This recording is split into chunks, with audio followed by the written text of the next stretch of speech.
Okay. All right. Just calming things down a bit. Deep breath. Cleansing in and out. Okay. I think we are ready to begin. Hello, everyone. Welcome to Awesome Hardware. This is a live show. We stream to Twitch. We stream to YouTube. It's very professional. Never interrupted. Really? There's never any background noise. But she's Wifey only sauce or Wifey anything sauce like would that? only interrupt the show Right at the if it beginning was of the for show? something really important. I don't know where a bottle opener is. that's right here. Okay, we have a bottle opener. Bottle opener? What convenient product placement. We need that. She's stealing it. My God. All right. We're getting a divorce. Hi, everyone, and welcome to Awesome Hardware.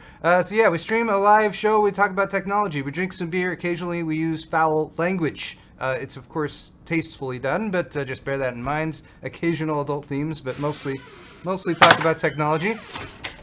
Beyond that, we're streaming the first half of this episode, which is 131, to my channel, Paul's Hardware. In about an hour, we'll switch over to Kyle's channel. That link to that video is in this video's description, as well as links to all of the various topics that we're going to talk about today.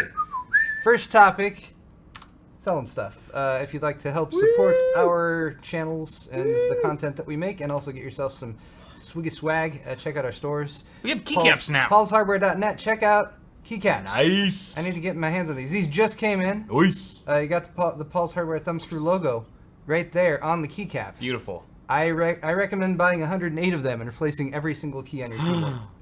That's a good idea. Not that they actually. would fit. They're standard cherry. Do Work you- with standard cherry keys. Do you have like a set, like a combo set? Do they get a discount if they buy like It's that many? so new. It's so new right now, Kyle, that we have not even contemplated anything remotely close to that.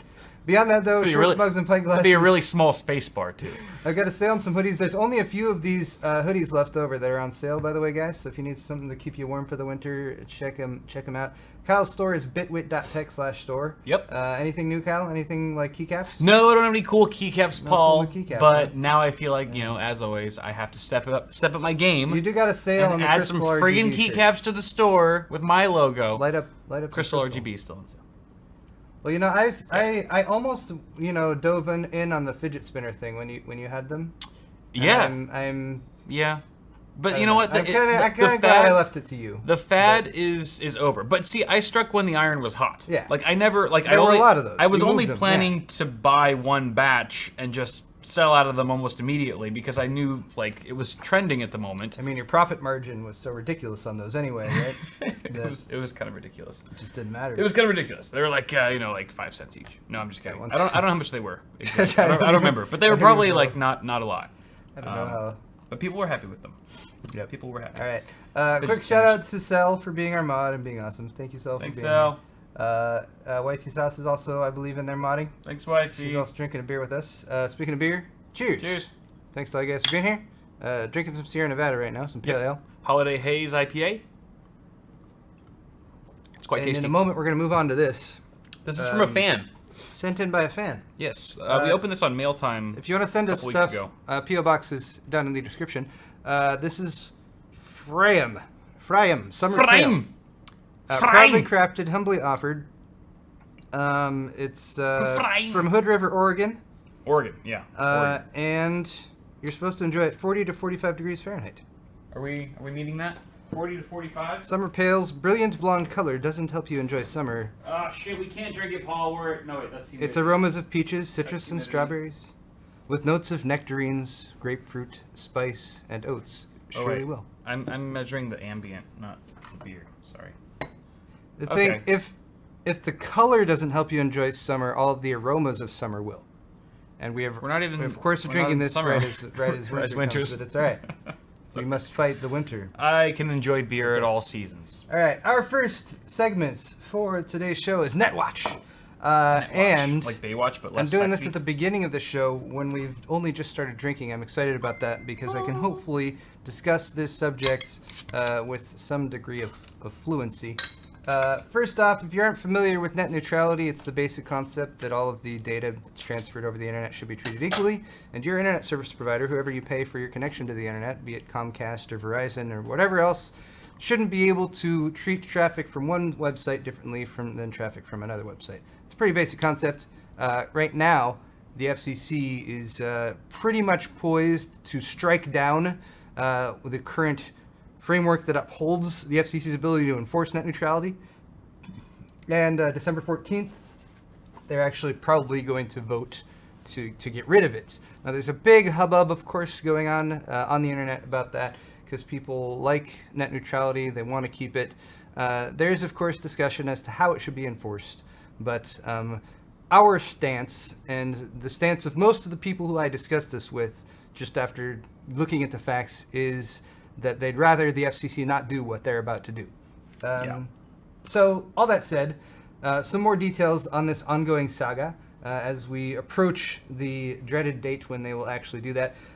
Other things that they're doing on top of these net neutrality rules is scrapping plans, ordering states to scrap plans for their own net neutrality laws. And this is one of those issues that's going along with net neutrality, is the fact that, like, a lot of people would be okay with the markets, like a standard market approach to this. Like, oh, you have a bunch of choices, and if they do crappy things like throttling one website or the other, just choose a different internet service provider. The problem with over 50% of Americans is you only have one choice. Yep. You can't switch. So if they start screwing you around, you really have nothing. There's nothing that you're able to do, which is why... That's why the customer service is so shit. It's why the customer service sucks. It's why internet service providers are largely the most hated companies in the United States.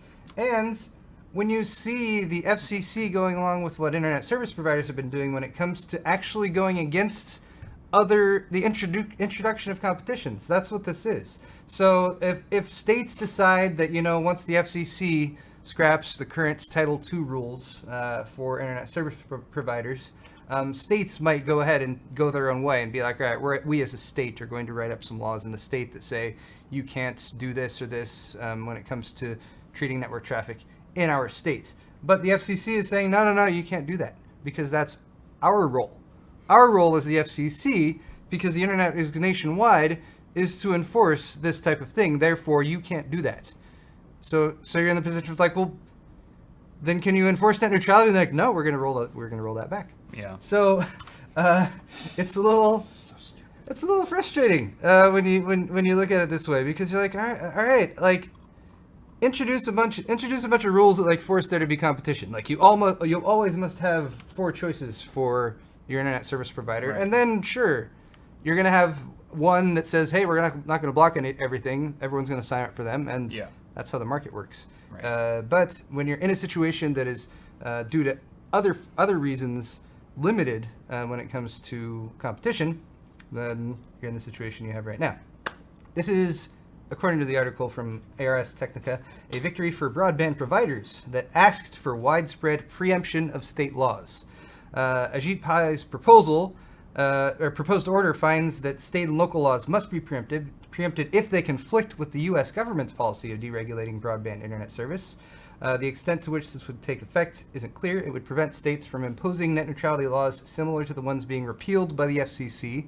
So they're like, hey, we're repealing this nationwide, and they're like, all right, can we put that back on a state level? No, you can't do that either. It also potentially prevents state laws related to the privacy of internet users or other consumer protections. So there's some other wider-reaching implications of this. There's further updates to sort of net neutrality in general, because ARS Technica has done a bunch of reporting on this further down in the article. For instance, some other details about the rules, as people have looked into them a bit more detailed, says that the previous rules that required internet service providers to disclose hidden fees and data caps, getting rid of those. Like, oh yeah, Jesus. The rules were like, hey, you got to tell consumers when you're going to do like anti-consumer practices, and you got to tell them how much you're going to charge them, and you're going to got to tell them about data caps. No, that's not going to be enforced anymore. So more wonderful news there. Wow. The FCC will relinquish its role in evaluating whether ISPs can charge competitors for data cap exemptions, and will no longer oversee interconnection disputes that harm internet service quality. So these are basically things that the FCC does, so that if a customer says, hey, FCC, my internet service provider is doing things that are in conflict with the rules, they're breaking the rules, the FCC is like, oh, that's not our job anymore. So they're basically pushing this move to sort of create a hands-off environment. You got to contact the FTC or something. You got to go to a different government FCC is agency. completely hands-off, and the ISPs can just run around and do whatever the fuck they want. Yes. Now, this proposal does add one new requirement, and this is what they're leaning on as far as their explanation of why this is okay. And that new requirement is that internet service providers will have to make public disclosures if they engage in blocking or throttling of internet content, and they will have to disclose deals that prioritize content from affiliates or content from companies that pay ISPs for priority access. And make no mistake, if net neutrality is overturned, this is exactly what is going to happen. You're going to see throttling of internet content. You already started to see that back in anywhere from 2007, 2008, all the way up to 2015, when Title II was made a thing, or when ISPs were classified as Title II. So when this happens, all they got to do is tell you, disclose to you. And you know how good large corporations, especially internet service providers, are at being perfectly clear with people about extra fees and that kind of thing. So I'm sure it won't be like in fine print or something like that, or otherwise totally obfuscated, so it's difficult to actually determine how much money you will be paying for your internet package, which gives you access to the small slice of the internet that your ISP wants to give you access to. I mean, let's just fucking move at this point. No, Kyle, that's not the answer. Yeah. That is not the answer. It's we have my to fight. answer. We have to stand up and fight. We all have different answers. Here's another Mine's glorious to thing. move. AT&T and Comcast lawsuit, which has nullified a city's broadband competition law. This is in Nashville, Tennessee. And they had a utility pole ordinance, which was invalidated by a judge. This was just yesterday or today, I believe. And that judge was convinced by AT&T and Comcast to do so. The Nashville Metro Council last year passed a one-touch make-ready rule that gives Google Fiber or other new internet service providers access to utility poles. Because in the past, they would actually have to work with the existing incumbent providers like AT&T and Comcast. They'd have to wait for them to send a tech out at the same time. And I bet they're super excited to do that, and they're probably very timely with scheduling that type of thing, considering that it's assisting the competitor in getting up and running. But let's face it, developing competition when it comes to something like becoming an internet service provider, this is why a lot of this goes back to the foundation of the problem, which is that it doesn't make sense to go into a neighborhood and wire it up 20 different times for 20 different internet service providers. They have to share some of the same utilities from time to time, and how that's done can be regulated in different sorts of ways. This regulation, before it being overturned, would let a single company make all the necessary wire adjustments on those utility poles. AT&T and Comcast, of course, sued. The judge agreed with them, and now you can't do that anymore. Google Fiber is rolling out service in Nashville. They're offering service despite saying last year that it was waiting for access to thousands of these utility poles. And this is yet another example of large incumbent internet service providers doing everything they can to prevent competition. So give us one option or another.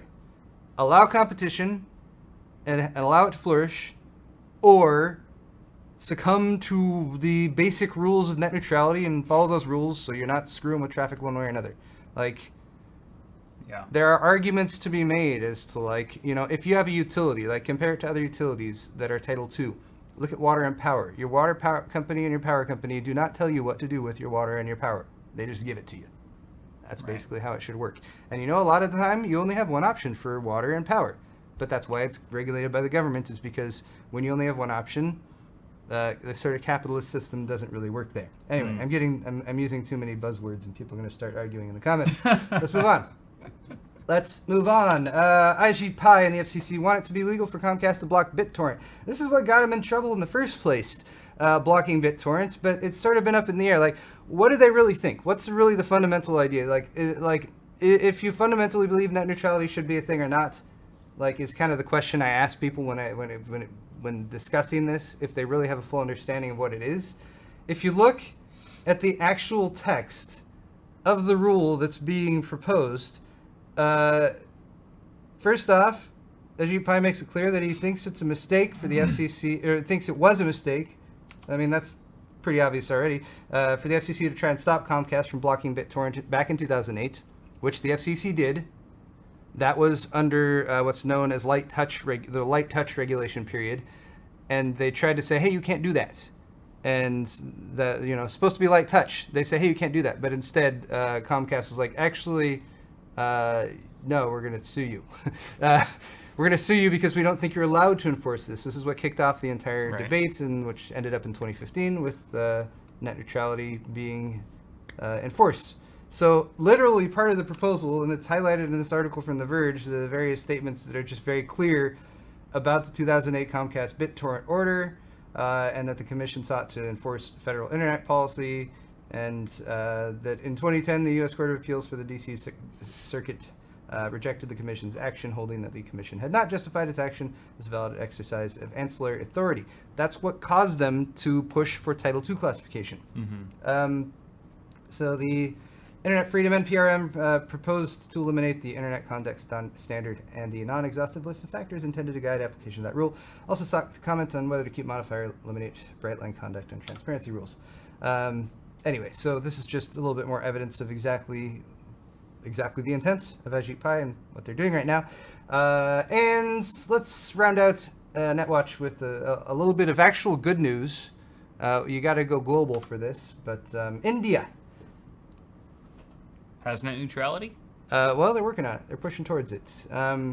According to this article, they're miles ahead of the U.S. with its ironclad net neutrality rules. That's a little bit of an overstatement if you read the article itself. But the Telecom Regulatory Authority of India, TRAI, published its recommendations for upholding net neutrality guidelines today.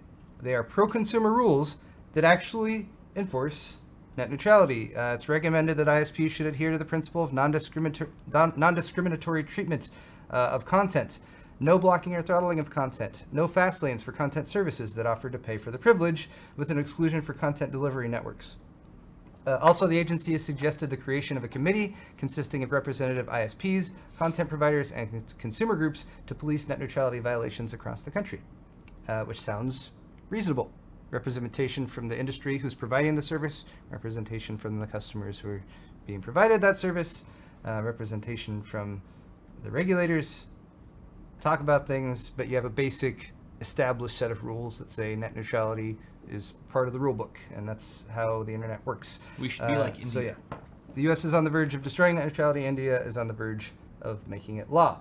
If you want a little bit more history from India and sort of what's going on as far as them and the internet in general, a couple years back, 2015, 2016, Facebook was trying to go into India and provide them with free internet.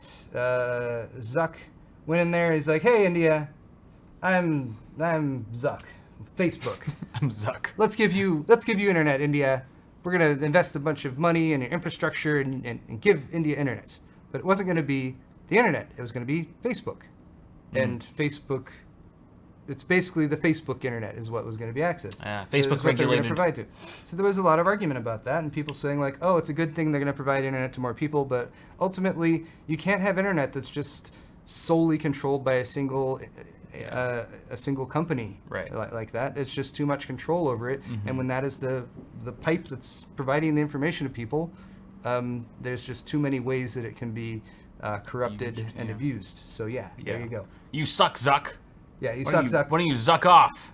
If you guys are interested in doing something, if you are voting age, granted, if you're below voting age, speak out, spread information, be positive, tweet it, be understanding, talk to people, explain things. Don't yell at them. Don't get angry.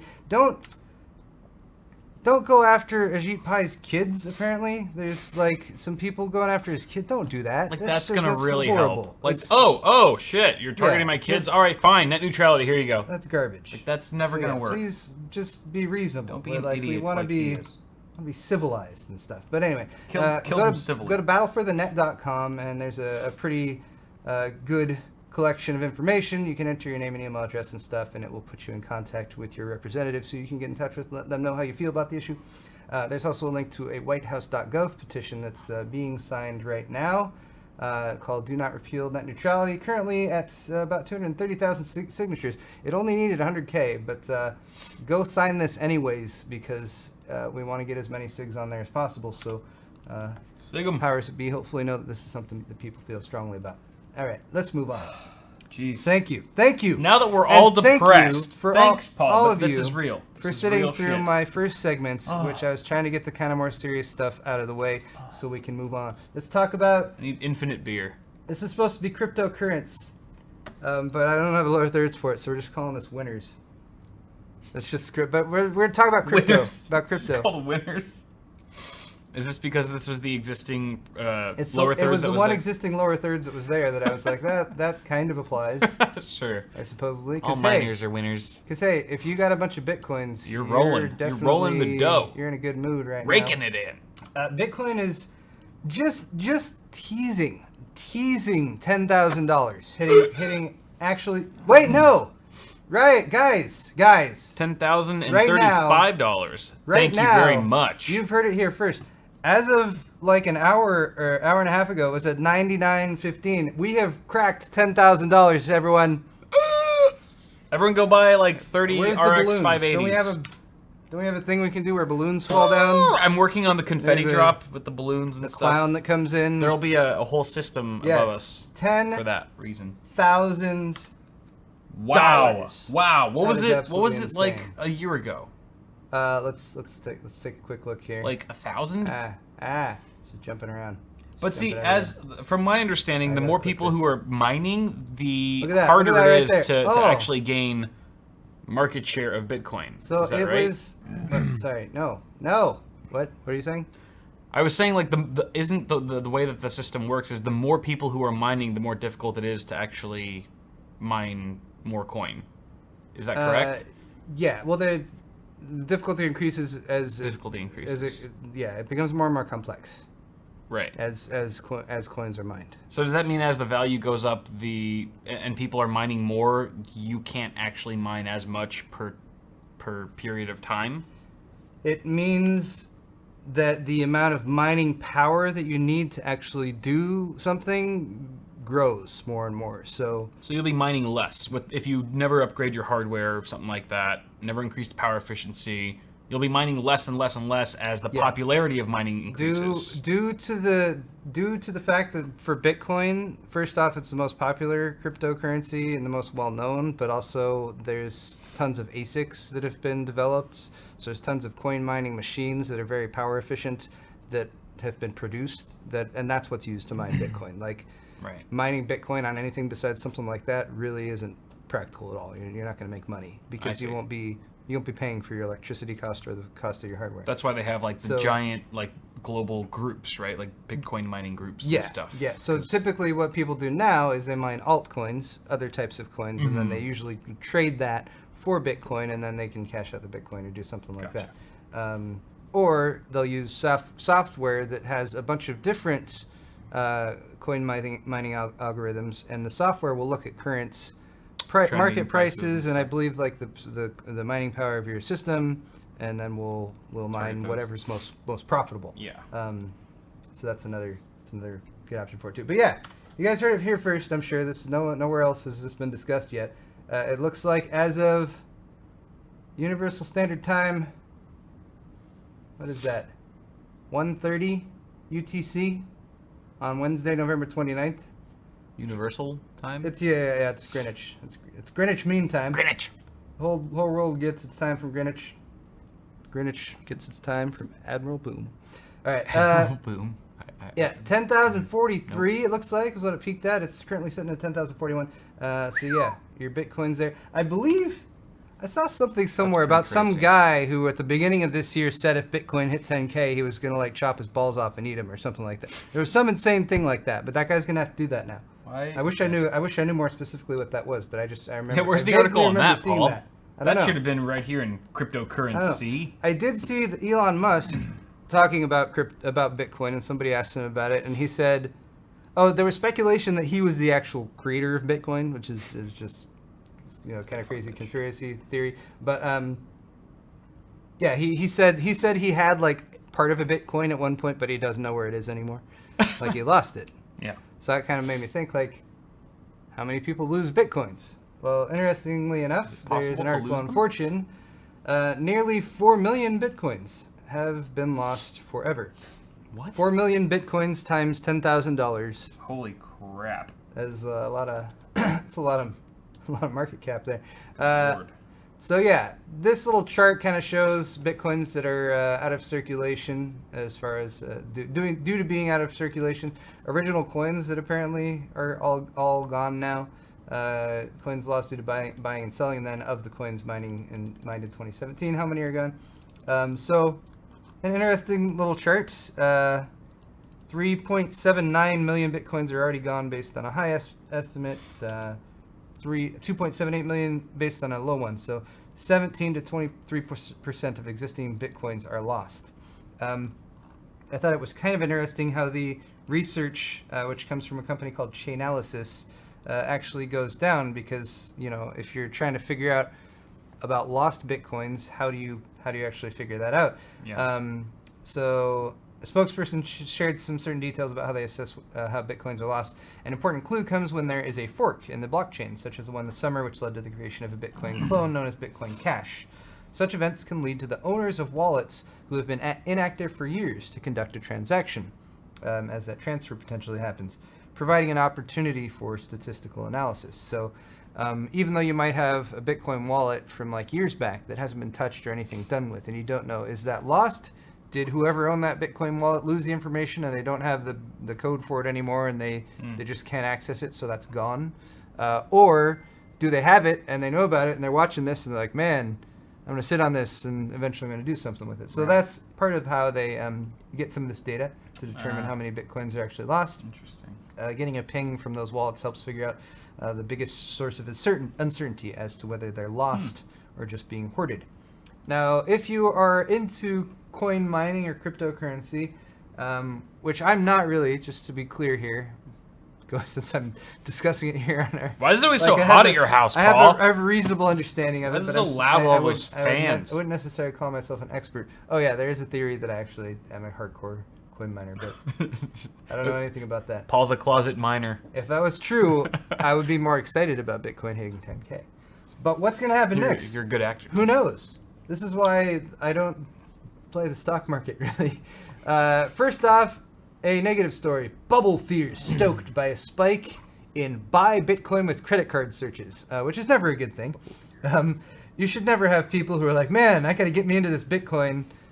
How do I buy some Bitcoins on my credit card? That's not good. God. That's a signal that it's a little bit, people are a little overzealous about how valuable these things are, and potentially a sign that it's a bubble, people overvaluing it, which could potentially lead to a crash. Yeah.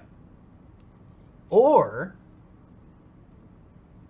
Bitcoin could easily hit $40,000 by the end of 2018. Holy $40,000. That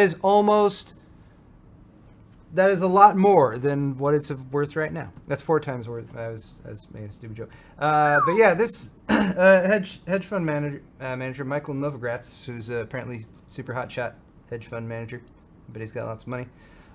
He actually he is fairly well known, from my understanding. But he said Bitcoin could be at $40,000 by the end of 2018. It easily could.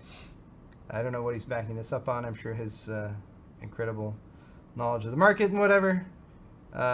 Here's a video on Fortune. I mean, the website's called Fortune. Go there, make money. Ethereum, incidentally, also hit which is the second largest publicly traded cryptocurrency by market cap, hit a record high of $493.40 on Monday, which is down a little bit now to $476. Also, Bitcoin has dropped $6 from a little over $1,040 down to $1,034. Everyone sell your Bitcoins. Okay. Let's move on. What's next? What the heck is next? Insecurity. Insecurity. Oh boy. All right, let's talk about some security subjects. Yikes. This is going to be exciting. First off, Intel has found what they're calling severe bugs in the secretive management engine, I hate bugs. which is affecting millions. ZNet has a video here. I'm going to hit play on that. It's something to look at. Yeah, this is based on an investigation by third-party researchers into their hidden firmware known as Management Engine, which is often used in corporate environments for your IT to remote into your system and that kind of thing. But it has very low-level access to the system. There's actually a separate coprocessor on systems that have Intel Management enabled that handles it, that operates separately, completely from like your main processor and your operating system. They discovered these bugs after Maxim Goryachi and Mark Ermolov from the security firm Positive Technologies found a critical vulnerability in the Management Engine firmware that Intel now says would allow an attacker with local access to execute arbitrary code.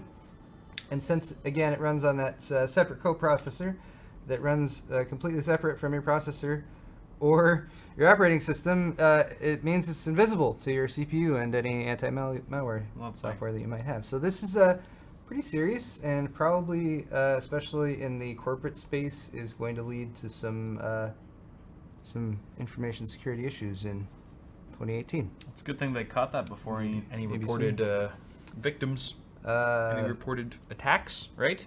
Have they? I don't know. It's like I feel like when this type of thing comes out, it's like it probably already happened. Like, but who knows? Yeah, they could just be being quiet, as to not encourage people. But they don't want to let everyone know how flawed it actually is. Yeah. All right. Do any of you guys have a Mercedes that has? You don't? Huh? Do you have a vehicle that has a really bad itch? That has keyless start? Like you don't have, like all you have to do is get in the car with the key fob, and then you push a button. I didn't know they could do that. Really? I mean, I did. Okay. I'm emphasizing how far away I am from that. Sometimes I'm not sure, but yeah. Here's a story from the UK, across the pond. Our Mercedes relay box. Or a relay box was used to steal this Mercedes in What's a relay box? Solihull. It's a relay box. So these two dudes come up, right? There's a Mercedes. They're like Oompa Loompas. One guy takes this box and he goes up by the front door and he starts waving it around. Basically, he's getting closer to the door where the key fob is. Picking up the signal, the relatively weak signal that the key fob puts off, somehow transmitting it over to this dude. In 1 minute, walks up, does that, gets into the car, starts up the car, they take off. The car still hasn't been found. What? So, yeah. So... He's using a relay. So, yeah. What is a relay box usually used for, besides stealing cars? I mean, if you look at it from a basic standpoint, like look at it like a Wi-Fi access extender point or something like that. Okay. It's like something that can take a signal, pick it up, and then repeat it. Oh, okay. You know, to a different direction. So yeah, they're like using it to repeat or amplify the signal from the key fob, and then that's genius. I'm gonna steal like 100 cars get in tonight. the car. Yeah. Now what I'm not sure about is like one? it must also duplicate that signal somehow, because like if you get out of a car that's you started with that, it'll usually be like, hey, the key's not in. Yeah. The car's gonna turn off or something like that. So they, that's pretty fancy though. It reminds me of like the Gone in 60 Seconds or something like that. But yeah. Yeah, watch out. What do they do after they stop the car and then they don't have the fob anymore? I don't know. I mean, you're talking about, I don't know what kind of Mercedes these is, but usually Mercedes is going to be $60,000 to $100,000+. So, yeah, they probably have some sort of thing that they go through to. Like, yeah, I don't know. I feel like something like this is the car is like tainted, right? It's reported as stolen. Right. The VIN or whatever that's flagged. So, I don't know. Is there some black market where you can get really cheap Mercedeses as long as you never get pulled over? And well, this seems much more viable than Bitcoin mining. Yeah, that's probably IMO. That's why I brought it up. I'm gonna try that. Encourage people. Good alternative. Potentially more viable.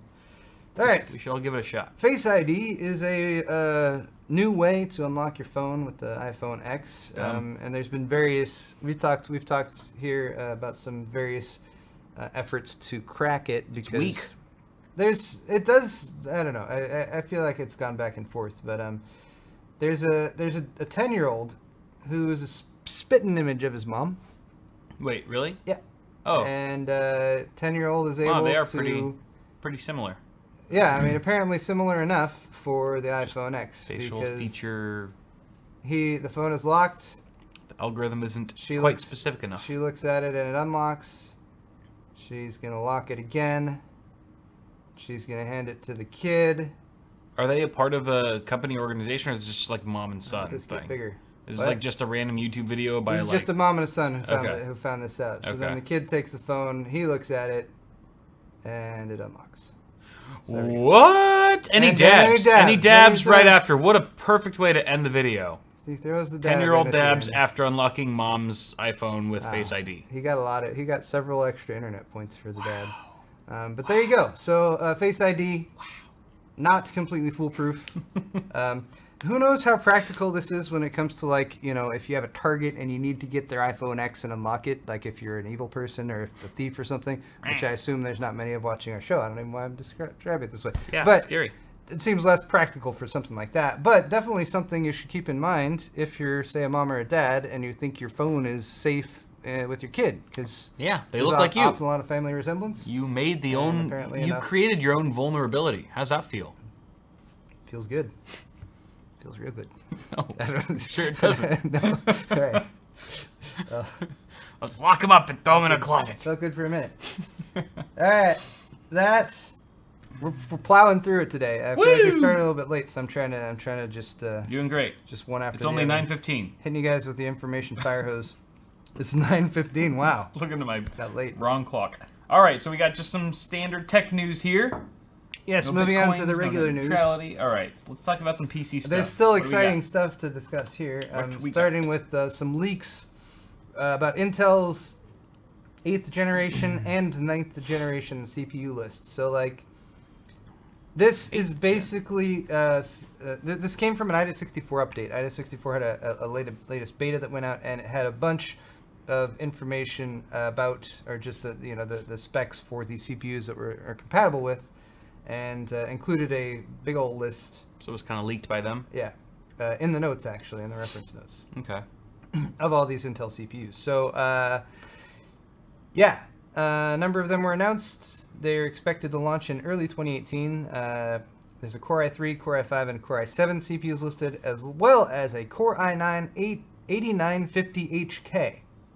8950HK. Where is that? HK. I don't see that here. That's two letters not even at on the this end of list. the SKU. It's silly. Anyway, it's not that on the mobile? list. I don't know what TechSpot's talking about here, but It's mobile, yeah, it's a right? mobile processor. So it is their first Coffee Lake i9 CPU, but it is for laptops. But who knows the actual core count on that one. So yeah, the list has quite a few SKUs. They're pointing out here, for example, the Coffee Lake right now that we're on, which is 8th gen, is 14 nanometer plus plus.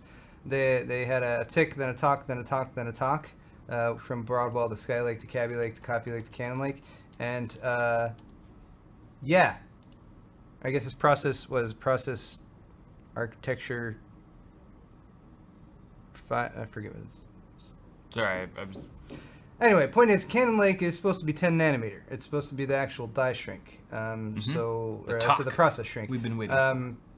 So yeah, the question right now is, when they're talking 8th gen, do they mean Cannon Lake? And when they're talking 9th gen, do they mean Ice Lake? Or are they going to keep calling Coffee Lake 8th gen and they're going to call Cannon Lake 9th gen? Not really sure. Also some confusion regarding the actual dates that they talked about, because they said they will officially launch Cannon Lake before the end of 2018, but they also said that volume production is slated for the second half of 2018. But there's discussion about some of these CPUs coming out at the beginning of 2018. So what's going on? We're not really sure. Interesting. Hopefully we'll find out soon. I'm sure there's going to be some stuff at CES. That's likely. But there's no mention of base and turbo clocks. The current 8th gen core desktop lineup, so the stuff that's out right now, goes up to 4.7 gigahertz. So reasonable expectation that it will be in that ballpark. But I noticed, like, we got an 8650K here, which is perhaps some sort of in between, like a 8600K plus, or maybe without the graphics integrated. Maybe it has hyper Sometimes threading. that's what they do with the 50s. Or, yeah. Sometimes the 50 SKUs don't have graphics. I noticed the T here, so you got some low power ones. There's a B, an 8500B. What's with the B? Have you seen a B before? I don't think so. I bet there is a B out there, and I just haven't seen it or whatever. 8400B. I noticed if you just look at the ones on the end, like TTTHB, HTTB, it looks like it's like in Calvin and Hobbes, or whatever. It goes. Just the raspberry. It's like a raspberry. Yeah. Exactly. probably what Ninth Intel was generation. going for. Ninth generation list has i3 9000, i3 9100, i3 9300, i5 9400, 9500, and 9600. 96. And if you're thinking, like, where's the 700s? Well, good question. Our next story from Hot Hardware talks about the i7 9700K, 9th gen mainstream flagship CPU with 8 cores and 16 threads. This was sort of derivative from that massive leak, the IDA64 thing. But then there is a Chinese language website. I don't know which one. Apparently that counts for all of them. A Chinese language website was able to dig up some additional information after speaking with motherboard manufacturers in Taiwan. In addition to the abundance of chips already on tap from Intel, It's also prepping a new flagship 9th generation Core i9 SKU. So the Core i9 9700K is a mainstream SKU with 8 cores and 16 threads on the mainstream platform. So it was like... I wonder where they got the idea to make a mainstream 8-core 16-thread chip. It took Intel how many years to go from quad-core? Like, when did they... Well, even from like dual-core to quad-core, and how long did they have quad-cores? Quad-core was like 2007? Or 2008? I don't know. I feel like they went A decade. I feel like they went 8 years where they're like, no, quad-core. Quad-core is all we can do. And then now AMD's like, hey, we're back. And they're like, oh, 6-core. Oh, 8-core. Like, like within a bit. Anyway. Yeah, it's basically overnight in the grand scheme of things. Yay for competition. Look at that dude. I mean, the question is everyone going to suddenly switch over to... He's delivering those paper towels. 8-core, like an 8-core Intel chip now? Everyone has to. No, I don't think so. I mean, it's probably going to have better single-core performance, single-threaded performance than Ryzen. Well, so here's the question. Going back to that chart, it's still not clear if it's going to be 10 nanometer. Right. And if it does shrink to 10 nanometer, like there's, I don't know, there's all these questions there, like heat dissipation can be an issue when it comes to process shrink like that. So, yeah, it's difficult to speculate too far, but it is a jump that they've been leading up to for a while, going from 14 to 10. So I think that could potentially, that plus the kick in the pants from AMD, I don't know, it could be fun to see what they're able to do if it is 10 nanometer, 8 cores. Because 10 nanometer would definitely make it a bit more power efficient, which would also make the chips run cooler. And I feel like even though right now, like a 6-core, Coffee Lake CPU is technically faster and a better gaming chip than a Ryzen equivalent, at the same time it's going to run hotter, and you have to buy a better cooler to cool it because it's not as power efficient. They clock higher, but that's just that's going to cause more heat issues.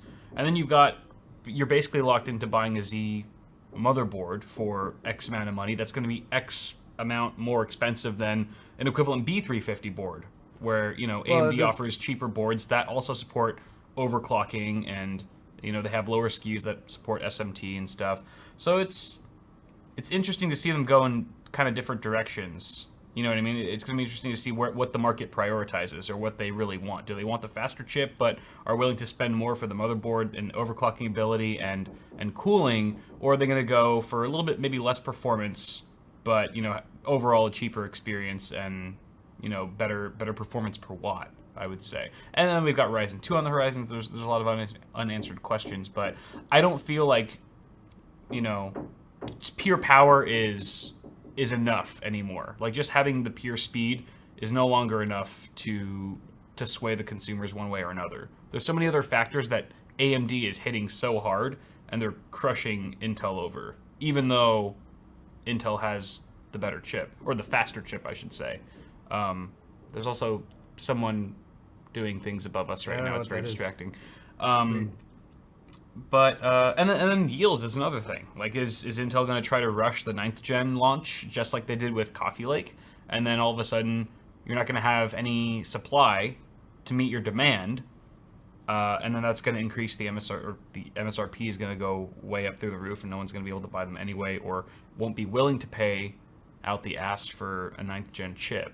So yeah, truly there are many variables to consider when it comes, but I think, all things considered, I'm happy that 2018, it looks like, after like the craziness that was in 2017, it looks crazy. It looks like both AMD and Intel are sort of regrouping and winding up to like launch more products in 2018 and like sort of reamp up the competitiveness. Like you said, Zen 2, we're expecting a follow-up there.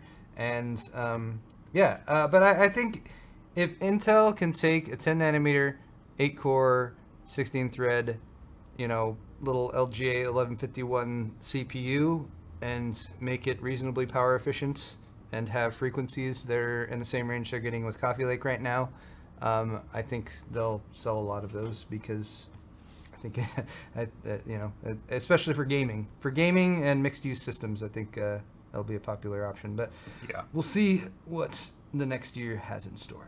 Should be fun. All right. So the next story, I don't have many notes on, but I wanted to mention briefly. It's a strange situation going on right now with YouTube, because on the one hand you have the adpocalypse thing going on, or adpocalypse 2.0, with people getting their videos, perfectly legitimate, completely family friendly and non-offensive videos, that it get flagged for limited ads. They're flagged as not family friendly. There's a ton of tech people who we talk to who have been having that happen all the time. Hardware Unboxed, among others. Salazar Studio. I Or is believe. it Science Studio now? Science Studio. I went back to Science Studio. Joker Productions, Mhm. I believe, has had several of those happen to him as well. Mhm. So, really crappy thing, especially for anyone who's kind of trying to make a living on the YouTube, or anyone who's just investing a lot of time. Yeah. It sucks to have, even when you're getting started, it sucks to have even that little bit of feedback and a little bit of cash back. Yeah. For your efforts to suddenly just be gone. And then Right. you have the option of like, all right, do I just shut my video off, Yeah. or do I just leave it and get whatever trickle comes through there? Right. Yeah, so anyway, point being, right now there's all of these weird videos going on that are aimed at children, and YouTube is apparently trying to crack down on them. And brands have actually been pulling their ads. Confectionery maker Mondelez, Little Mars, and other consumer goods producers have pulled advertising from YouTube after Britain's Times newspaper found the video sharing site was showing clips of scantily clad children alongside ads of major brands. Wait, what's the name of the site? YouTube. Oh, sorry. Okay. Yeah. Okay. Yeah. Wait, so YouTube was showing. Okay. Yes. So it's really weird. Thought there was another site involved. I've only just barely glanced at some stories talking about this, but they're really creepy. Some of them are like poorly done animations, Of but kids? it's kids content. But like it's all just super messed up, and like some of it's like borderline pedophile type like garbage, and but apparently there's some of them that just managed to slip through the cracks. And if you can get onto the suggested feed for like little kids who are just watching video after video, Yeah. and can't distinguish one video here with Peppa Pig in it from the follow-up one that's just some crazy bad thing, like that's pretty messed up. So I wanted to briefly mention it. When I first put this article in, I was planning on doing a little bit more recent research into it, but all of the other stuff I talked about today took up a little bit more of my time. But it is also a weird contrast to see that there are just like effed up channels doing this kind of thing that somehow do have monetized videos that are getting that kinds of views, when at the same time you have the nonsense going on with the limited ad videos happening to people who have consistently been making content that is in no way offensive to Right. advertisers or anything like that. So Right. it's pretty messed up. But Seems we'll pretty see unfair. how YouTube goes forward as far as dealing with this, and maybe bring you guys an update further down the line. All right, last story here. Sorry, for, kids. for any of you guys who use cell phones and hate the battery life, Samsung potentially has a fancy new upgrade, a new thing they've been working on here, using graphene in batteries to charge 5 times faster. So it's described as a graphene ball, and the article kind of describes it. And I wasn't really sure whether they're talking about tiny little graphene balls that make a coating, or whether it's like one ball of graphene that the battery's inside. I don't know. But Is whatever. graphene related to graphite? No. Oh. I mean, they're both made of atoms. The report was published by Nature. It says graphene is. that Samsung's Advanced Institute of Technology has been working with graphene to both increase battery capacity and drastically reduce recharge times. They used the material to create a graphene ball, a special coating that's used inside a typical lithium-ion battery. So it's like, what's the ball have to do with it? Why is it specifically ball-shaped? This is where I'm Balls. confused. This Balls is my are confusion. awesome. Their natural shape. Do they I guess they naturally just- come in balls. I don't know what Samsung's got a graphene lot of is. balls doing what they're doing, I think. A lot of graphene balls. That's the main point here. But reportedly, this increases battery capacity by as much as 45% and increases the speed of charging by 5 times. Wow. Yeah, so you could possibly charge your phone from 0 to 100% in like less than 20 minutes. That's crazy. And once it's charged, it would last 45% longer. You might Holy actually be crap. able to go like 2 days without charging your phone or something like that. That'd be pretty cool. Also, the batteries with this new technology still hold a charge retention of 78%, even after 500 total charge cycles. Also quite nice, knowing that batteries life isn't going to deteriorate over time, at least not significantly. But yeah, I don't know why it's a graphene ball. That's not there's nothing explained in ball the shaped. article. Apparently, I was expecting there to be some sort of. do we get a picture of the graphene ball?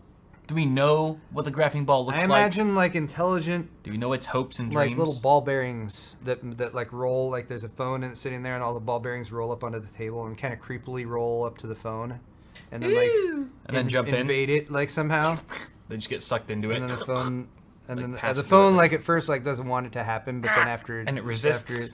and then it becomes more powerful though. It's like and And it yet acclimates, but right? somehow it's evil. Like after that, And that's where you get the Galaxy Note. for some reason that's the Just starts the blowing up picture. in people's Yeah. faces. And then it explodes.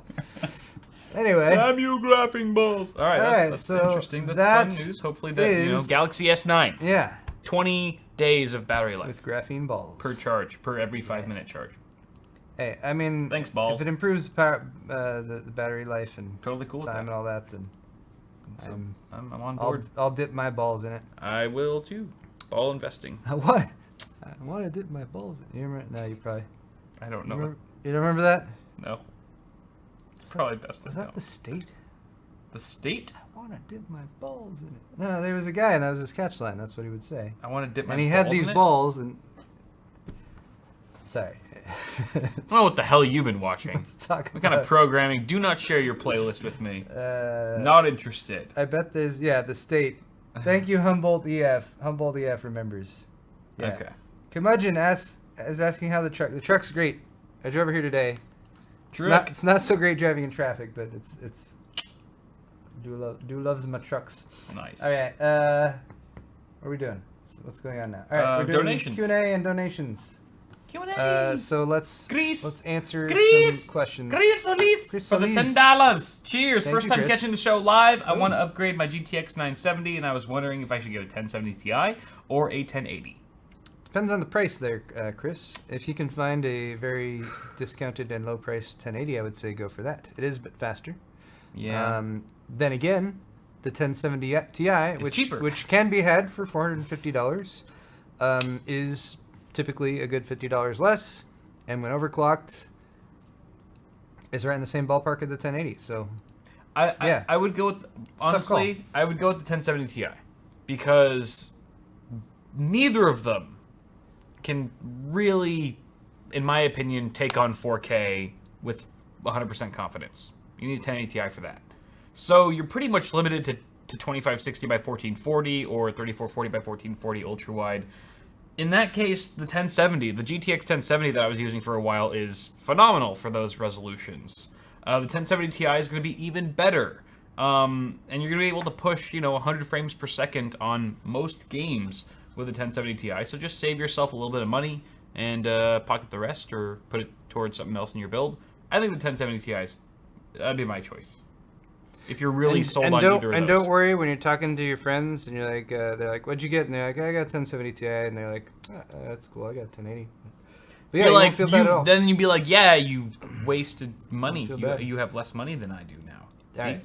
Thank you, Chris. Thanks, Scott. Chris. Scott Dilbeck, Scott $6.66. Woo! You guys have good Thanksgivings? Yeah. Should I get PUBG Battlefront 2 or Call of Duty World War 2? Did you have a good Thanksgiving? I did. I did Yum. too. I had good food. I ate lots of food. Delicious. I had like 2 and, Thanksgivings. I made a pie, and that was good too. I ate a pie somebody else Um, made.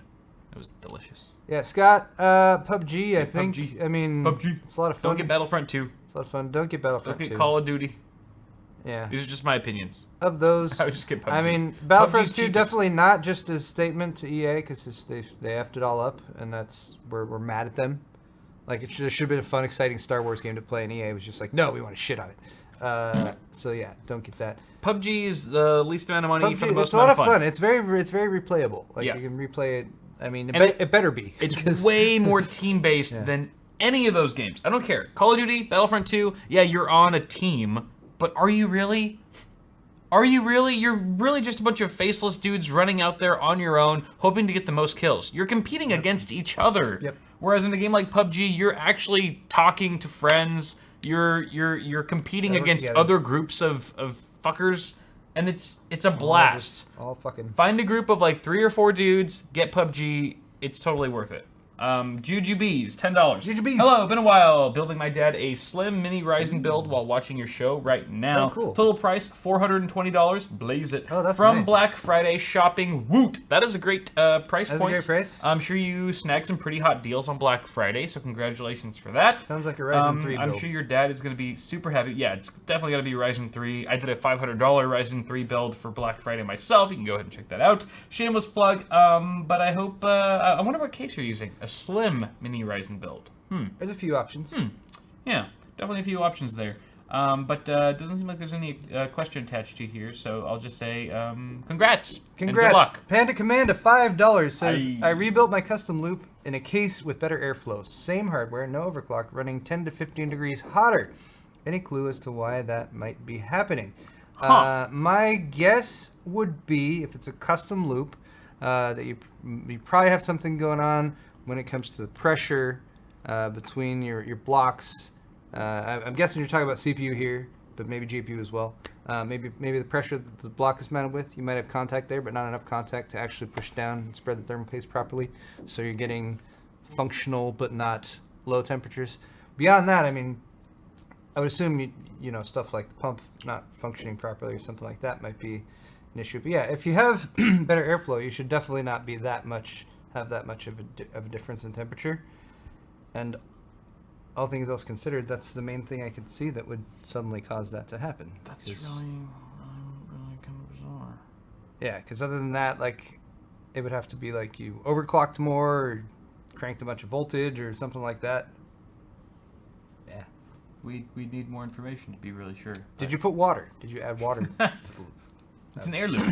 Fred Rant, $50. Fred, oh my gosh, nice. $50. Can more than one Corsair fan RGB LED controller and 6-port RGB LED hub be used on a single computer? If so, is there a max number? You should know this. Yeah, you can definitely put 6-port RGB LED hub for a single computer. Why not? And then one Corsair fan RGB.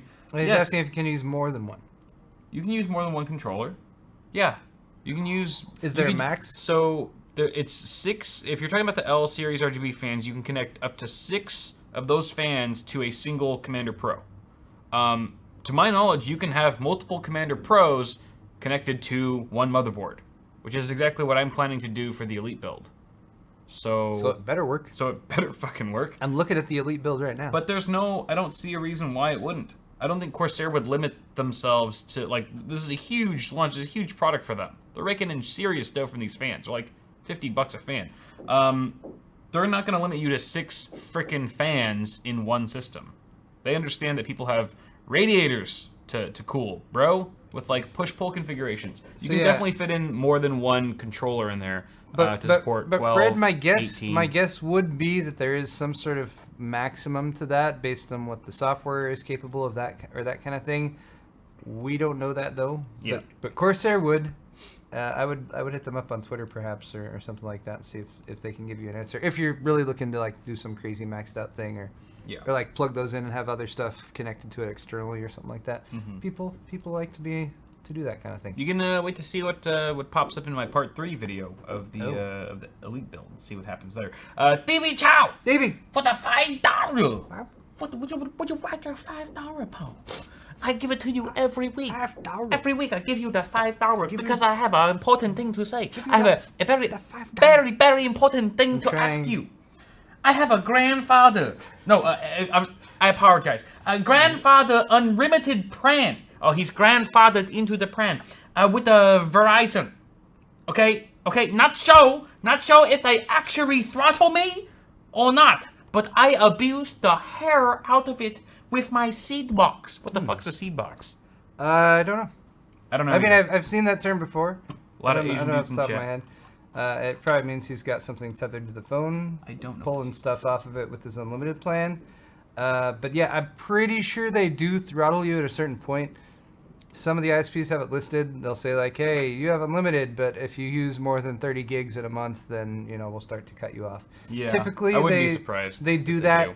And they set it at a point where very, very specifically only the people who are like abusing it are going to be affected. Like if you have something connected to it that's just constantly downloading in a fashion that most people wouldn't typically use their phone for. Right. So yeah, they're probably throttling you somehow, but you gotta take advantage of that grandfathered plan. Don't let them talk you out of that.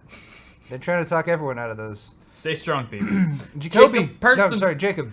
Jacoby. $6.66. No beer for me. Enjoying a gold mine sarsaparilla instead. Is that root beer? Sounds like root beer. Sarsaparilla. I don't know. Is this sarsaparilla root beer? What? I don't know why I keep associating root beer with sarsaparilla. I think I've heard like sarsaparilla root beer before, but that could be something completely different. Sarsaparilla. We're not from whatever part of town you drink sarsaparilla in. But can you guys shout out my 1950X? It's a soft drink made from the Smilax ornata plant. Ah, Smilax. Sometimes what made the hell's Smilax? With artificial flavors. Not even sure. No. I think I can. Cool excuse me. I think it can be mildly alcoholic, but I'm not sure. All right. Well, enjoy your sarsaparilla. Better that you're. Oh wait, I thought you were mining sarsaparilla. It's the gold mine sarsaparilla. Okay. But it doesn't look like it's alcoholic for him. Oh, no, maybe it is alcoholic. It's just not beer. It's not considered beer. I don't know what the hell this stuff is. In recent times, it's sometimes considered to be a type of root beer. See? I wasn't crazy. Not really available in most countries. Many pubs and most major supermarket chains in the Philippines, Taiwan, Malaysia, and Australia stock sarsaparilla-flavored soft drinks. Interesting. I mostly remember it from The Big Lebowski. Sarsaparilla? Yeah, it's like... What did he say? No. What am I talking about? Big Lebowski. I'm talking. Back to the Future. Back to the Future 3. Oh. Doc. When Doc goes in after. I don't even remember 3. Really? Yeah. Oh. I've watched 1 1,000 times and 3 like twice. After Doc breaks up with his girlfriend and he goes into the pub, and the bartender is like, do you like whatever he usually drinks is some non-alcoholic thing. He's like, no, I'm gonna need something stronger than that. He's like, sarsaparilla. It's like whiskey, and he's like, are you sure, Emmett? I don't know why I remember the scene. Wait, so he clearly. got a sarsaparilla whiskey? No. The bartender was suggesting sarsaparilla as something stronger. Ah, I see. And then he wants whiskey. Yeah. And then he sits there, but he doesn't drink it the whole. Well, shit, he should have got the fucking sarsaparilla. Is it in both? Is sarsaparilla in Big Lebowski too? Maybe you accidentally answered Sioux City correctly. sarsaparilla. I was right. Sioux City. Sioux City sarsaparilla. Thank you. All right, Sioux that City, came back to me. Yeah. Yep. He does drink that, doesn't he? You're right. All right. Okay. Well, okay. Sorry about that. Glad we brief that one. brief segue. Brief tangent. Jacob. No, that was Jacob we just talked about. Pop Shepherd, $10. Love the show as always. Playing Mass Effect, but I wanted to have a comment read. For some reason, my subs are exploding since 2 weeks. I was at 460, now at 474. Damn. Anyway, have fun and Intel exploit. Dude, congratulations on the new subs. Thank you for your sure congratulations for your success. Yes. Yep. Well done. Everyone, go follow Pup Shepherd on Twitter. Yep. Brian Webb, $5.55. Have some money because I love your content. Thank you, Brian. And now you don't have any money. We love your money. Seth and Alvey. And you. $5. I'm upgrading from Phenom 1090T for gaming with a GTX 1070 at 1440 60 Hz. Is the price difference of an 8700K over a 1700X worth it? No. Yeah, Seth. I mean, you've got different applications here. I would say if you're considering. Don't do it. I hear people talking. Get a 1700. If you're considering doing a lot of workstation stuff or anything that's going to use all those cores and threads on the 1700X, then I would say that makes more sense. If gaming is strictly your focus, then the 8700K might make sense. You're looking at, let's say, you're getting a Ryzen 7 1700. That's $270 versus well over $400. So it's about $140-ish difference right now. So not to mention maybe 150 for a Z or a Z. That's a pretty significant boost. But if you want the best gaming option right now, and you got to buy a Z370 board too, so bear that in mind. Yeah. I don't know. I'm just saying, I'm just saying, like, I don't want to tell someone who gets an 8700K, like, oh, you shouldn't have done that, or like whatever. Like, yes, there are more cost-effective options. I'll tell them that. But, yeah. I'll tell them the truth they don't want to hear. I will say I like the 8700K a lot more at $370 or $380 than I do at $415. Then it makes a lot more sense. There you go. All right. Zardak! ZZR 10 Australian. No comment. Australian people. Thanks, mate. Thank you, sir. Appreciate it. For your terrible Australian accent. Yeah, that was bad. I decided to offend you for your $10 donation. A lot worse. It's a lot crappier than your Vietnamese one. Yeah. Zachary Hummel. I only got one. $25. Haven't forgot about y'all's shiner. Oh. Don't worry. November and December are a bit of a time crunch in the car business, and I haven't had time to send it all to y'all yet. No worries, Zachary. We will be waiting patiently for that shiner. We're well supplied for now. To make it snappy. But yeah, I'm looking forward to that. Dingo on my 40. Not sure what that means, but I like it. $5, no comment. Next time you should donate Dingo on my 40. And tell us what Dingo on my 40 means. Because it definitely sounds like it's a phrase or an idiom that means something specific that maybe like I should just like on your 6 or on your I got a dingo on my 40. Maybe it literally means that there's a dingo. An actual dingo on his 40, like a 40-ounce bottle of beer. Maybe on his 40 ounce Is that of beer. A thing? Maybe his 40. Also, he's not donating in Australian dollars. It's U.S. dollars. So dingo, like maybe. Yeah, there are no dingoes here. Dingoes are from Australia. All right, read the next one. They eat babies. D-Tune $35 donation. Ryzen BIOS 0809 posts 3200 LPX RAM. Update BIOS? ? Gift system not building till holiday. RGB 350. Wait, what? It's posting? So that sounds good D-Tune right? 30, yes. If your question seems to be, should you update the BIOS? The answer is yes. Yeah, do it anyway. With Ryzen systems, because there have been updates to the microcode and the not just the BIOS, not just the UEFI that you're loading to the motherboard, but also the microcode in the CPU itself, and that can help things. That can help compatibility. Even performance. Answer is yes. Update your BIOS. Always update your BIOS. Modern motherboards, they almost always have some sort of failover or backup or that kind of thing, and it's a lot easier to do now than it was, 10 years ago. So yeah, update your BIOS. Richard, you $5. Paul, was it intentional that you answered a Twitter question from Eric Shun on your probing poll? No. What did I do? What is? Damn it. Is it because it's Eric Shun? Like erection? Erection. Did you not catch that? It's the oldest trick in the book, Paul. You've seen that before? Is that yes. Well, erection. That's awesome. You know what's even funnier though is the way I found out about erection. that one specifically is that there was a kid at my high school. His name was legitimately Eric Shin. Well, there you go. Eric Shin. So that's the teachers probably would always be why. yelling out Eric Shin in class. It's because I've grown up in Southern California, and there's lots of pockets of Asian communities and that kind of thing around here. So it's very common. It didn't strike me as something that's not like a normal name. So yeah, Richard. No, I was totally went over my head. Eric Shin. But thank you. Now I realize that I said. Another one to look out for, Paul, is Mike. Someone mentioned in chat, Mike Hunt. Mike Hunt. Those I've heard. Mike Hunt. There's also Mike Oxlong. Mike Oxlong. That's yeah, actually, there was a kid in my Spanish class in high school. He was like a total degen. He wrote on his Spanish test. His name was Mike Oxling. So as a teacher was passing out the test, he's like, "All right, Kyle Hansen." I'd be like, "Here, Jenny Lee here, Mike Oxlong, Mike Oxlong." It was like straight up from Simpsons, right? When the guy answers the phone at the bar, Mike Oxlong, and then you just see this one kid in class just like. I need a man to hugging kiss. Man to hugging kiss. Yeah. Oh, that's so good. Oh, guys, can you look in the bathroom and see if you can find me a man to hugging kiss?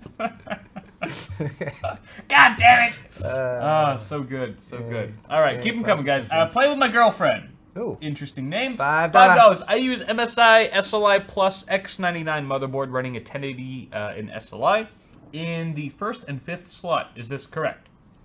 Check your motherboard. I do not have that motherboard, but seems not. You're probably okay. I mean, it's probably not going to degrade performance. Different spacing is available depending on the actual PCI Express slot. So what you're going to want to look at is the motherboard manual for your MSI SLI Plus, and just see what actual how many PCI Express connections you have going to each slot. If you're a by 8 slot, then you're fine. If your top slot is almost always going to be by 16. If that other slot in the 5th slot you're connecting to is a by 8 or by 16, then you're golden. If it's by 4, then yeah, I would want to move. That to a by 8. Interesting to do some testing. Thanks for the question, though. Bathmedic. $5. How many RGB strips can you daisy chain to a Fantex P400 RGB controller? It depends on the controller's, the amount of voltage that the controller is providing. In my experience, I've plugged up to like 6 LED strips and daisy chain them together. You might start to have the brightness drop off a little bit. Yeah. But specifically that Fantex controller, I'm not positive. I would say 2 to 3. And honestly, in the P400, 2 to 3 should be all you need. Yeah, because it's not a huge case. You can wrap fully around with 2 strips probably. 2 30 or 60 centimeter strips. Christopher Wolf, $5. I have an i7 4770K. Just picked up a GTX 1080 GeForce GTX Superclock, so it's EVGA. Cool. Do I need an upgrade? Is the new RAM or processor worth it? Playing PUBG a lot. No, you're fine. Yeah. You have a very, like very nice configuration. Overclock your 4770K a little bit. If you have the desire, you should be able to hit. Like 4. You should be able to hit 4.6 for 4.6. Well, it depends on your cooler, I guess. Yeah. You should be able to. Well, 4.4 is what it just runs at, I think, right? So, but whatever. You should be able to hit 4.6, right. Maybe 4.7 or 4.8, depending on your CPU. But yeah, that's actually a very nice combo there. Knives for $5. 2 Titan X Maxwells for 4K 60 Hz. Keep them or sell them for 1080 Ti, or 2 1080s, and some extra cash. Also, thoughts on EVGA for the win, air-cooled versus hybrid. All right, 2 Titan X Maxwells for 4K 60 Hz. I would say keep those, because those are really nice cards. Yeah. Yeah, and two of them right now for 4K 60 should be okay. Right. I mean, the 1080 Ti, because you're not going to be able to get 2 1080 Ti's. If you're upgrading to 2 1080 Ti's, then I'd say that would be a decent boost and a little bit more GPU performance. But I'd say for now, you're probably okay. I'd wait till the next generation. Don't upgrade to that or something like that unless you plan to swap out those monitors when 4K 120 Hz becomes available. Oh yeah. On HDMI. More on that on Kyle's half of the show. Yep. Sam Mendoza, $10. Hey guys, I have an FX 8320 and looking to upgrade, but I'm in college and have a really small budget. What would be the best upgrade path for me? Budget of sub $400. Ryzen 3. Yeah, I mean, Ryzen's the best platform to invest in right now. GTX 1050. If you need a budget option with an upgrade path, yeah, you can get yourself a B350 motherboard for $70 to $80. You can get yourself a Ryzen 3 quad core for $100. You can get a 6 core for closer to $200. But yeah, it's nice because you can get that quad core for like pretty cheap, and make sure you get a reasonably decent B350 board if you go that route. And like, we can't promise this, but everything we've been told and our expectations right now and what AMD has promised about AM4 as a platform is they're going to keep it until 2020. So if Zen 2 stuff launches this year, everything we've been told indicates that it should slot into that. So it does seem to be the most viable path for or viable platform for a future upgrade viability as well as budget. Yeah, I also did post a $400 PC build a couple, maybe in September. Back in September. You can go ahead and check that out. It might help you out. Yep. There we go. Moving on. Jay Everett with the $15. Wait, no. 15 Sorry, bucks. No. David Chataway, 5 Australian. 5 Australian. Love your content, lads. I have an X34 Predator plus a 6600K and a GTX 1080 Ti. Is my CPU bottlenecking my GPU? Only in some rare situations. Probably a bit, not much. But honestly, even the 8700K could potentially bottleneck that card. It's just too fast. But you have to put it in situations that lead to a bottleneck, and with the Predator X34, you're 3440 by 1440, you're not going to run into that situation very often. So I'd say your 6600K is is good. Overclock it. If you want, David, just because you're on that platform and you've got a pretty nice setup as is, just keep an eye out. Maybe set up some deal alerts or whatever for 6700K and 7700Ks. And if you find one for like a really good deal, then maybe invest in that. But only if it's a really good deal. But yeah, as they clear out inventory of those CPUs, you might be able to find some. Jay Everett, $15 just joining stream. Love you guys. Vega 56 partner cards. 1 nods for before Christmas, 2 nods for Q1 2018, 3 nods for just give up and buy a 1080 Ti or 1070 Ti. Like, yeah. Wait, are you talking about partner cards on your half at all? No. I saw one, like, was it Power Color? Power Color's got one. XFX has a couple, I think. Asus has one. Yeah, they're around it's just now. whenever they launch, they're expensive and they're hard to find. If they're available at MSRP, it's for like a day, and then the price jacks up. It's not like it's crazy high like it was like $100, $200 more, but it's still $40, $50 higher than MSRP. Yeah. And that just leaves a bad taste in your mouth. You're like, what? Yeah. Why am I giving these people 50 extra bucks because of, you know, supply issues, stupid basic economics, I guess.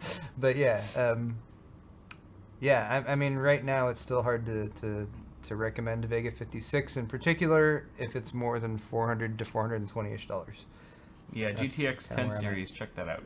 The Chill Out Dad. Chill Out Dad. $7.50 Canadian. I think that's Canadian. Canadians. Yeah. $7.50 Canadians. You're catching on. Hey guys, just wondering if you could give my friend Brian a happy birthday shout out for this weekend. Happy birthday! Happy birthday, Woo! Brian.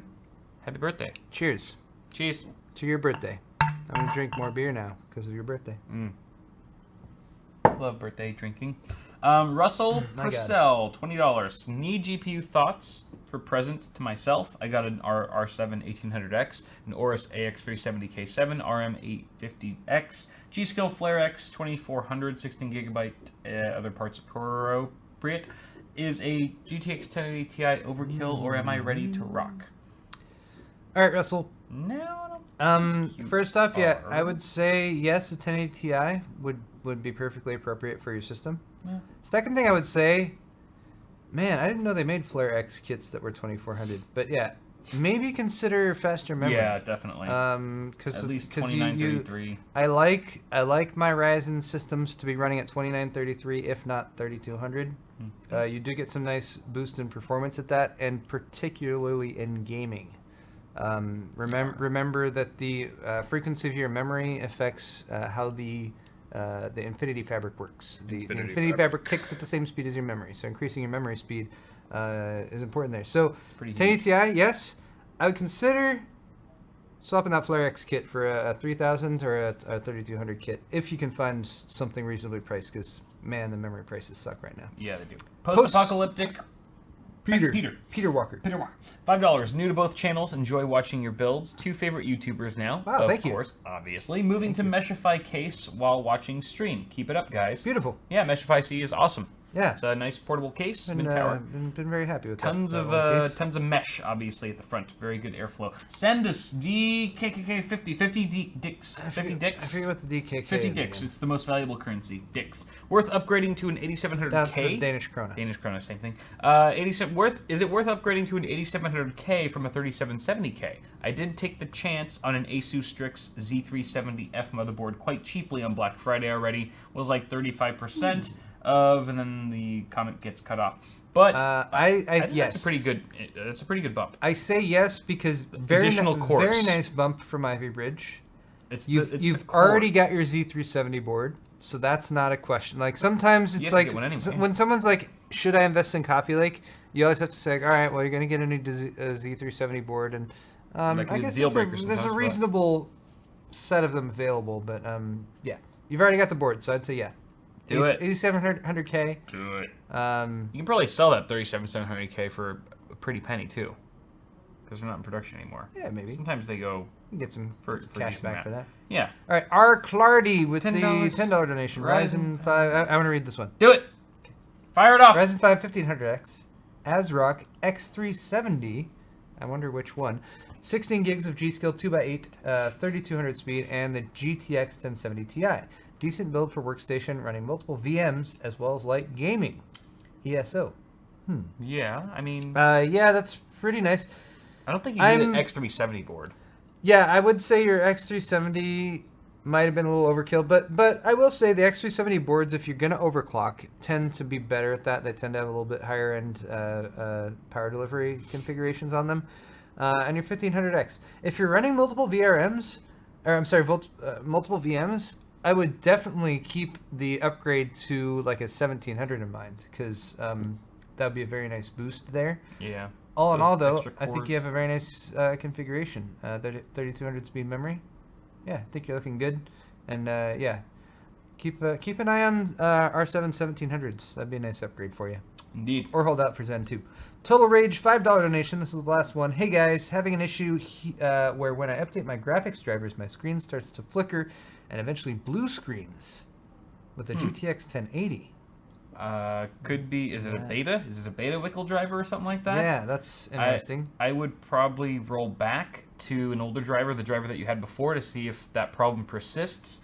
And if it does not, then I would just wait until a future driver comes out. Sometimes that also kind of seems like maybe a power issue. So I would double check your power supply. If you've got something that's a little bit on the lower end, or maybe it doesn't have quite the juice needed, or if it's a budget power supply, or maybe just even something as simple as if the connectors are seated all the way. I think that could be something that is causing issues. Guys, stop donating. Oh my God. Stop asking things. We need to end this half so we can go to Kyle's half. There will be more chance to donate to his. Actually, let's end this. Let's save these for your half. Okay, so I'll save the other ones for the other half. We have to do freaking Johnson's. Yeah, we got Johnson's real quick. To shout out. And guys, if you just now donated, don't worry, we'll come back to you your very much. questions on Suresh Johnson, to you for picking up a BIOS Flasher shirt and a CPU Cooler shirt. We've also got one from Michael. Thank you, Michael. What did you get? You got a CPU Cooler. Suresh is a double Johnson. Double Johnson. Got the thumbscrew shirt and the bottle opener. John Kelly. John, bit with Words in a Circle pint glass. Thank you. Ooh. And Johnson for Ryan. Picking up a Bitwit logo shirt. Big old Johnson for Madeline. Oh, cap. Sorry. Madeline from Idaho got the thumbscrew beer set. And Steven from Washington got the keycap. Oh, the keycap. First keycap order. Thank you, Steven. KC. Wyatt, thank you. And Johnson to you for the thumbscrew decal purchase. Michael from California got the keycap as well. Thank you so much, Michael. John, good old John from New York, got the stainless steel bottle opener. Nice. High quality. You're gonna enjoy that. Open many beers. Robert from Illinois got the thumbscrew keycap and the bottle opener. What a lovely combo. I don't know if you could use the bottle opener to install the keycap. That might be it. Jed also got the keycap. My God. Oh, he got two of them. That's damn. Good. You left and right. I don't know. Your window. You replace escape and replace Windows. the Windows buttons. I think that'd be a good Windows key. Ryan D from Massachusetts. D's notes. Got the baseball cap. Thank you so much. To save time, I'm going to pee now. That's a good idea. Yeah. It's a good idea. Bye. And last, Johnson from Mason. The gray logo polo. Oh, the polo shirt. The polo shirt. All right, guys, that's all for my half of the show. If you're watching live on Twitch, stay where you are, because we're just going to keep the stream going. If you're watching on YouTube, click the link in the video description. You can go over to Kyle's half, where I will have way less responsibility. It's going to be awesome. It'll be super fun. Thank you guys so much for watching. Hit that thumbs up button if you did enjoy this video, and we'll be back next week with more awesome hardware. I'm going to click that, and then I'm going to click this.